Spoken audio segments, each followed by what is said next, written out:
नमस्कार, जोहार, मैं संजय और आप देख रहे हैं न्यूज झारखंड। चलिए जानते हैं सुबह से लेकर शाम तक की झारखंड की तमाम बड़ी खबरों को। नियोजन नीति के खिलाफ आज शाम को निकाला जाएगा मशाल जुलूस। झारखंड स्टेट स्टूडेंट्स यूनियन के प्रमुख देवेंद्र नाथ महतो ने कहा है कि 60-40 हकमार नियोजन नीति के खिलाफ 10 और 11 जून को संपूर्ण झारखंड बंद किया जाएगा। आवश्यक मेडिकल सेवाओं को बंद से मुक्त रखा गया है। इससे पूर्व आज 9 जून को पूरे झारखंड में प्रखंड व जिला मुख्यालय के चौक चौराहों से मशाल जुलूस निकाला जाएगा। रांची में शाम में जयपाल सिंह मुंडा स्टेडियम से अल्बर्ट एक्का चौक तक मशाल जुलूस निकाला जाएगा। धनबाद में अवैध खनन के दौरान धसी चाल, 10 साल के बच्चे सहित 2 की मौत, कई के दबने की आशंका। कोयलांचल धनबाद में एक बार फिर अवैध खनन के दौरान बड़ी घटना हुई है। ताजा मामला झरिया के भौरा का है, जहां अवैध खनन के दौरान चाल धंसने से 2 लोग की मौत हो गई, वही कई लोग के दबे होने की आशंका है। जानकारी के मुताबिक 25 वर्षीय मदन प्रसाद उर्फ पवन और 10 वर्षीय जितेंद्र यादव की मौत हुई है। घटना के बाद एक घायल को अस्पताल ले जाया गया है। बताया जा रहा है कि यह घटना कोयला चोरी के दौरान हुई है। कुछ घायलों को लेकर स्थानीय ग्रामीण भागने में सफल रहे। मानसून ने केरल में दी दस्तक। झारखंड में 18 जून तक पहुंचेगा मानसून। अभी राज्य में हीट वेव का खतरा अलर्ट जारी। गर्मी से अब बहुत जल्द राहत मिलेगी। मानसून ने केरल में दस्तक दे दी है। 8 से 10 दिन बाद झारखंड में भी मानसून प्रवेश कर जाएगा। मानसून के आने से गर्मी से बड़ी राहत मिलेगी। मौसम विभाग ने बताया है कि झारखंड में 18 जून को मानसून दस्तक देगा। मौसम वैज्ञानिक अभिषेक आनंद ने कहा है कि राज्य में मानसून के प्रवेश करने से पहले तक अभी गर्मी परेशान करेगी। 11 जून के बाद थोड़ी राहत मिलेगी। दोपहर के बाद कई जगहों पर बादल नजर आएंगे।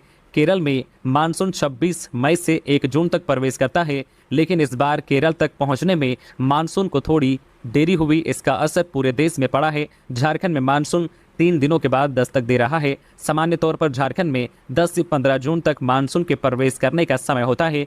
झारखंड के कई जिलों में अभी गर्मी सता रही है। कई जिलों का तापमान बढ़ रहा है। मौसम विभाग के अनुसार 9 से 12 जून तक राज्य में लू चलने की संभावना है। तापमान में भी बढ़त दर्ज की जा रही है। पूर्वोत्तर भाग संताल परगना में सबसे पहले मौसम में बदलाव का असर नजर आएगा।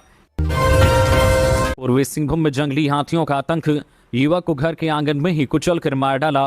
पूर्वी सिंहभूम जिले के चाकुलिया में जंगली हाथी ने एक बार फिर से एक युवक की जान ले ली। इस बार सोनाहातू पंचायत स्थित मयूर नाचनी के 27 वर्षीय सबान बास के जंगली हाथी के शिकार बने। बताया जा रहा है कि सबान अपनी पत्नी और 2 बच्चे के साथ घर पर सो रहा था। आधी रात को लघु शंका करने के लिए वह घर से बाहर निकला। घर के आंगन में ही जंगली हाथी खड़ा था। हाथी ने सबान को चपेट में ले लिया, उसे पटक कर लहूलुहान कर मार डाला। आधी रात को सबान पर हाथी द्वारा हमला करता देख पत्नी लक्ष्मीमुनि, 6 वर्षीय बेटी सुनीता और 2 वर्षीय शुभजीत के साथ पड़ोस के घर में भागकर अपनी जान बचाई।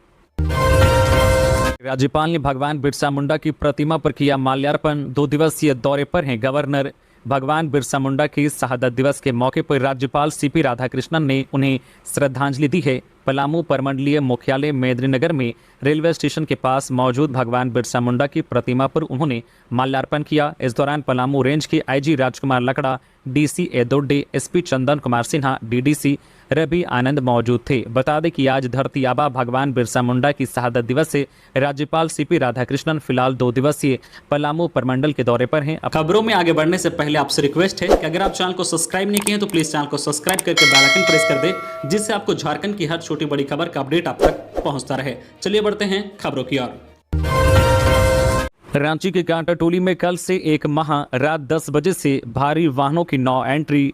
रांची के कांटाटोली चौक और उसके आसपास के मार्गों से 10 जून से भारी वाहनों के प्रवेश पर रोक लगाई जाएगी। रात 10 बजे से अगले दिन सुबह 6 बजे तक बस, ट्रक और ट्रेलर समेत भारी वाहनों को कांटाटोली चौक की ओर नहीं आने दिया जाएगा। यह व्यवस्था 1 माह से अधिक समय तक लागू रहेगी। फ्लाईओवर निर्माण करने वाली कंपनी ने कांटाटोली में सुपर स्ट्रक्चर का काम शुरू कर दिया है। कंपनी की ओर से 10 जून से फ्लाईओवर निर्माण के लिए खड़े किए गए पिलरों में गार्डर लगाने का काम शुरू किया जाएगा। कोकर शांतिनगर के मुख्य मार्ग से बहु बाजार तक यह काम चलेगा। वही कंपनी की ओर से दिए गए प्रस्ताव पर ट्रैफिक पुलिस ने तैयारी शुरू कर दी है। ट्रैफिक पुलिस की ओर से इस पर मंथन किया जा रहा है। भारी वाहनों के लिए रूट भी निर्धारित किया जा रहा है। नवादा से जमशेदपुर लौट रही यात्री बस ने ट्रक को पीछे से मारी टक्कर, दर्जनों यात्री घायल। सरायकेला खारसमां जिला के चांडिल थाना अंतर्गत टाटा रांची मुख्य मार्ग NH 33 कांदरबेड़ा के पास शुक्रवार की सुबह करीब 4 बजे बिहार के नवादा से जमशेदपुर लौट रही तेज रफ्तार शिवशक्ति यात्री बस ने पीछे से एक चलती ट्रक को टक्कर मार दी, जिससे बस की आगे की फरकच्चे उड़ के वह बस में सवार दर्जनों यात्री गंभीर रूप से घायल हो गए। घटना की सूचना मिलते ही चांडिल थाना प्रभारी अजीत कुमार पूरे दल बल के साथ घटनास्थल पर पहुंचे। स्थानीय लोगों की मदद से बड़ी मशक्कत के बाद सभी घायलों को बाहर निकालकर इलाज के लिए जमशेदपुर के एमजीएम अस्पताल भेज दिया। अमित अग्रवाल और दिलीप घोष ईडी की रिमांड पर जमीन घोटाला मामले में सामने आएंगे कई राज्य। कोर्ट ने आरोपियों को 72 घंटे की रिमांड पर भेजा। रांची में सेना की जमीन पर कब्जे के मामले में कारोबारी अमित अग्रवाल एवं जगत बंधु टी एस्टेट के मालिक दिलीप घोष को 72 घंटे के लिए ईडी की रिमांड पर भेजा गया है। ईडी अब इनसे पूछताछ करेगी। शुक्रवार को ईडी के विशेष न्यायाधीश दिनेश राय की कोर्ट ने ईडी को इन दोनों से पूछताछ के लिए 72 घंटे के रिमांड पर भेजने का आदेश दिया है। ईडी ने 5 दिनों की रिमांड मांगी थी, लेकिन कोर्ट ने सिर्फ 72 घंटे की रिमांड दी है। 7 जून को देर रात कोलकाता से इन दोनों की गिरफ्तारी हुई थी।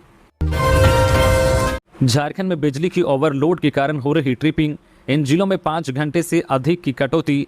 जेबीवीएनएल का दावा है कि राज्य में कहीं भी लोड शेडिंग नहीं हो रही है, पर राजधानी समेत सभी हिस्सों में गर्मी की वजह से ट्रांसफार्मर पर ओवरलोड के कारण ट्रिपिंग जारी है। राजधानी के मेन रोड, डोरंडा, हरमू, खोकर, रातू रूट में ट्रिपिंग की शिकायत ज़्यादा मिल रही है। इधर डीवीसी कमांड एरिया के धनबाद, गिरिडीह, हजारीबाग, कोडरमा, बोकारो व चतरा में 24 घंटे में 4 से 5 घंटे तक बिजली कटौती की शिकायत मिली है। डीवीसी कमांड एरिया में 500 मेगावाट बिजली दी जा रही है, पर गर्मी की वजह से ट्रांसफार्मर ओवरलोडेड हो जा रहा है। झारखंड में प्राथमिक शिक्षकों के लिए 23 साल में बनी 11 नियमावली, सिर्फ 3 बार ही हुई नियुक्ति। झारखंड में पिछले 23 वर्षों में प्राथमिक शिक्षकों की नियुक्ति के लिए 11 नियमावली बनी है या इसमें संशोधन हुआ है, जबकि अब तक 3 बार ही नियुक्ति हुई है। वर्तमान में वर्ष 2016 में प्राथमिक शिक्षक नियुक्ति नियमावली बनाने की प्रक्रिया शुरू हुई थी। प्रक्रिया शुरू होने के 7 वर्ष बाद पिछले वर्ष नई नियमावली बनाई गई। पिछले वर्ष 7 जून 2022 को नियमावली की अधिसूचना जारी की गई थी। 1 वर्ष तक विद्यार्थी नियुक्ति प्रक्रिया शुरू होने का इंतजार करते रहे। 1 वर्ष बाद 6 जून को एक प्राथमिक शिक्षक नियुक्ति नियमावली में एक और संशोधन हो गया। अब नियुक्ति प्रक्रिया शुरू होने की बात कही जा रही है, पर वर्तमान नियमावली में भी कुछ ऐसे प्रावधान हैं जिससे आने वाले दिनों में नियुक्ति प्रक्रिया हो सकती है। संशोधन नियमावली में भी भाषा संबंधित प्रावधान को लेकर कई बिंदुओं पर अस्पष्टता नहीं है। अभ्यर्थियों का कहना है कि नियुक्ति नियमावली में भाषा को लेकर जो बदलाव किया गया है उसमें कुछ प्रावधान स्पष्ट नहीं है। जल जंगल जमीन के लिए संघर्ष की याद दिलाती है बिरसा की शहादत। आज बिरसा मुंडा का शहादत दिवस है। जल जंगल जमीन की रक्षा के लिए मात्र 25 साल की उम्र में बिरसा मुंडा ने कई बार जेल की जिंदगी काटी थी। बिरसा मुंडा सहित 482 से अधिक आंदोलनकारियों पर मुकदमे चले, सैकड़ों मुकदमे दर्ज किए गए। बिरसा मुंडा को पकड़ने के लिए अंग्रेज सैनिक जंगल जंगल छान मार रहे थे। 3 फरवरी 1900 को बिरसा मुंडा को रोगोतो जंगल से गिरफ्तार किया गया। रांची सेंट्रल जेल में बिरसा मुंडा अपने साथियों के साथ बंद रहे। 9 जून 1900 को बिरसा मुंडा अभुआ, राइज अभुआ, दिशूम के लिए शहीद हो गए। बिरसा मुंडा की शहादत को याद करते हुए झारखंड के सभी वीर शहीदों तिलका मांझी, सिद्धो कान्हू, चांद भैरव, वीर बुधु भगत, तेलांग खड़िया, सिंधराय मानकी, बिंद्राय मानकी, फूलो झानो, माकी देवमनी, गया मुंडा, डोंका मुंडा, माजिया मुंडा, सभी वीर शहीदों को श्रद्धांजलि और जो है होल उल गुलान जोहार। प्रिंट रेट से अधिक कीमत पर बेच रहे थे शराब, विशेष छापेमारी अभियान में 4 गिरफ्तार। गिरिडीह जिले की सरकारी शराब दुकानों में प्रिंट रेट से अधिक मूल्य में शराब बेचे जाने के मामले में जिला प्रशासन की टीम ने गुरुवार की शाम विशेष छापेमारी अभियान चलाया। अभियान एसडीएम विशाल दीप खलको के नेतृत्व में चला गया। इस दौरान टीम ने अलग अलग सरकारी शराब दुकानों के काउंटर से प्रिंट रेट से अधिक मूल्य पर शराब बेचते हुए रंगे हाथ 4 लोगों को गिरफ्तार किया है। गिरफ्तार युवकों में पवन कुमार राय, सूर्यदेव प्रसाद, कमल किशोर व एक अन्य शामिल हैं। आदिवासी सरना धर्म सम्मेलन 18 को आदिवासी सरना धर्मावलंबियों, बुद्धिजीवियों व सामाजिक कार्यकर्ताओं की बैठक कांके के सिरांगू सरना स्थल में हुई। इसमें कहा गया है कि आदिवासियों की परंपरागत प्रथा व रीति रिवाजों को क्षति पहुंचाने नहीं दिया जाएगा। इस मुद्दे पर 18 जून को सिरांगू सरना स्थल में आदिवासी सरना धर्म सम्मेलन होगा। इसके लिए संचालन समिति का गठन किया गया है। बैठक में लक्ष्मी नारायण मुंडा, प्रेम साही मुंडा, सहदेव मुंडा, साधुलाल मुंडा, जितेश्वर मुंडा, जगदीश पहान, डब्लू मुंडा, विजय मुंडा, महेंद्र मुंडा व अन्य शामिल थे। लाल बिल्डिंग अब इतिहास, 12 साल बाद हाईकोर्ट का पता बदला। झारखंड हाईकोर्ट का लाल भवन इतिहास बन गया। 12 जून से इस लाल बिल्डिंग का अगला पता डोरंडा से हटकर धुरवा हो जाएगा। पिछले 50 वर्षों से इंसाफ देने वाले इस लाल भवन की पहचान लोगों के दिलों में है। वर्ष 1972 में इसी बिल्डिंग में पटना हाईकोर्ट के रांची सर्किट बेंच के तौर पर कामकाज शुरू हुआ था। इस बिल्डिंग की पहचान 1976 में पटना हाईकोर्ट की रांची बेंच बनी। अलग राज्य बनने के बाद वर्ष 2000 में नई पहचान झारखंड हाईकोर्ट के तौर पर बनी। वर्ष 2000 से अब तक इस लाल बिल्डिंग ने कई ऐतिहासिक फैसले सुनाए गए हैं, तो कई फैसले तो हमेशा के लिए नजीर बनकर रह गए। गिरिडीह पुलिस पर महिला ने लगाया अभद्रता का आरोप। मुफस्सिल थाना इलाके के सिहोडी आदर्श नगर में बीती रात नगर थाना की पुलिस एक वारंट की तलाश करने के लिए आरोपी के घर पहुंची थी। इसी दौरान पुलिस के हाथ वारंट तो नहीं लगा, लेकिन पुलिस प्रशासन पर आरोपी के घर में जमकर उत्पात मचाने का आरोप जरूर लग गया। इतना ही नहीं, पुलिस प्रशासन पर महिलाओं के साथ अभद्रता का भी आरोप लगा है। महिलाओं का कहना है कि देर रात करीब 2 बजे नगर थाना पुलिस की एक टीम रात में अचानक सिहोडी स्थित सुबोध यादव उर्फ भुच्चू यादव के घर घुस गई और मारपीट के एक मामले में फरार चल रहे वारंटी की तलाश करने लगी। लेकिन जब आरोपी घर में नहीं मिला और घर की महिलाओं ने वारंट से संबंधित कागजात दिखाने की मांग करने लगी, तो पुलिस पदाधिकारियों व जवानों ने गाली गलौज व दुर्व्यवहार किया। इधर इस घटना के बाद मोहल्ले वासियों में आक्रोश है और लोग गिरिडीह एसपी से ऐसे पुलिस पदाधिकारियों के खिलाफ कार्रवाई करने की मांग कर रहे हैं। अमित ने जगत बंधु के खाते में डाले 4.69 करोड़ कैश।